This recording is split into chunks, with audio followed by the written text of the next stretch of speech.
बिहार के नवादा में mob lynching का शिकार हुए अतहर हुसैन की देर रात अस्पताल में मौत हो गई। पुलिस ने इस मामले में अभी तक 4 आरोपियों के खिलाफ केस दर्ज किया है, जबकि 10 लोगों के खिलाफ नामजद केस दर्ज किया गया है। मृतक के भाई का आरोप है कि 5 दिसंबर को नवादा के रो थाना इलाके में मदद मांगने पर अतहर हुसैन का नाम पूछकर उसके साथ मारपीट हुई, लूटपाट की गई। इस दौरान आरोपियों ने उसके हाथ बेरहमी करते हुए उसके साथ उसके नाखूनों को उखाड़ दिया और साथ ही उसे जलाया भी गया और ईंट से मारकर उसके हाथ तोड़ दिए गए। जबकि मृतक अतहर की पत्नी की तरफ से पुलिस को दी गई शिकायत में नाम पूछकर मारपीट करने का कहीं भी जिक्र नहीं है। जबकि दूसरे पक्ष का यह आरोप है कि अतहर हुसैन फेरी की आड़ में चोरी करता था और 5 दिसंबर की रात को भी वो चोरी की वारदात को अंजाम देकर भाग रहा था, लेकिन उसे ग्रामीणों ने पकड़ लिया और उसकी पिटाई कर दी। पुलिस की तरफ से इस घटना के अलग से एक एफआईआर बाकायदा दर्ज की गई है, जिसमें आरोपी के रूप में अतहर हुसैन का आरोप भी यहां पर दर्ज किया गया।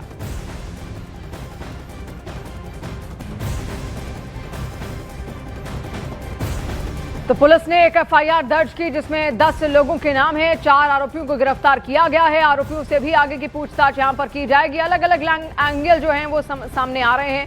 जो परिवार है अतहर का वो कुछ और कह रहा है। परिवार के मुताबिक ये कहा जा रहा है कि नाम पूछने के बाद उसके साथ इतना अत्याचार किया गया। हालांकि जो बाकी लोग हैं, जो आरोपी हैं, उनकी तरफ से ये कहा जा रहा है कि फेरी ये अतहर वहां लगाता था, लेकिन फेरी के आड़ में छिप कर कई बार इसकी ओर से चोरी की वारदात को अंजाम भी दिया गया था और उसी चोरी को दोबारा से ना दोहरा पाए इसलिए उसको पकड़ा गया। हालांकि उसके बाद खबरें ये भी सामने आई कि उसके साथ काफी ज्यादा ज्यादती यहां पर हुई है। इस पूरे मामले को लेकर अब तक 4 आरोपियों के खिलाफ केस दर्ज किया जा चुका है। 10 लोगों के खिलाफ नामजद केस दर्ज किया गया है। मृतक के भाई का यह आरोप है कि 5 दिसंबर को नवादा के रो थाना इलाके में मदद मांगने पर अतहर हुसैन का नाम पूछकर उसके साथ मारपीट लूटपाट की गई और इस दौरान आरोपियों ने उसके साथ बेरहमी भी की, नाखूनों को उखाड़ दिया और साथ ही उसे जलाया भी गया, ईंट से मारकर उसके हाथ तोड़ दिए गए। जबकि मृतक अतहर की पत्नी की तरफ से पुलिस को दी गई शिकायत में नाम पूछकर मारपीट करने का जिक्र बिल्कुल नहीं है। जबकि दूसरे पक्ष का यह आरोप है कि अतहर हुसैन फेरी की आड़ में चोरी करता था।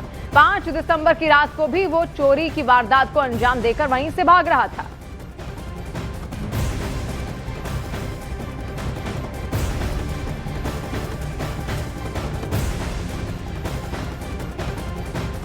तब कुछ लोग वहाँ पर आग ताप रहे थे, तो पूछे कि साइकिल पंक्चर का दुकान कहीं पर है, तो नाम पहले पूछा गया कि अपना नाम बताएं, मोहम्मद अतहर हुसैन।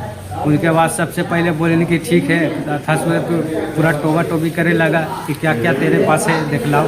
तब पैसा 5000 रुपया था इसके पास, अब कपड़ा था, साइकिल था, वो सब छीनने लगा। तो अपना बोलने लगा कि ये सब क्यों कर रहे हैं, तो उसको लपड़ थप्पड़ मारने लगा। इतनी लपड़ थप्पड़ करने के बाद इतनी बुरी गत से उसको मारा है कि सबसे पहले तो उसको सिर फाड़ दिया। दूसरी बात है कि ईटा पर रख के उसको हाथ ही तोड़ दिया। तीसरी बात है कि जो जला रहा था वहाँ पर से, तो उसको उठा के पूरा शरीर को उसको जला दिया।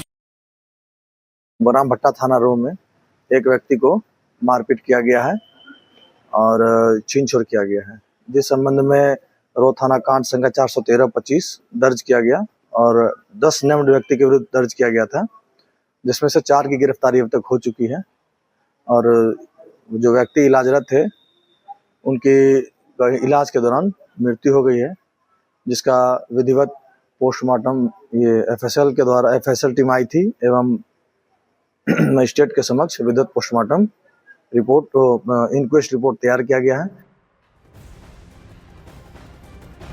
और देखिए, मरने से पहले अतहर हुसैन ने अस्पताल में कैमरे पर अपना बयान दर्ज करवाया था, जिसमें उन्होंने पूरी घटना के बारे में बताया।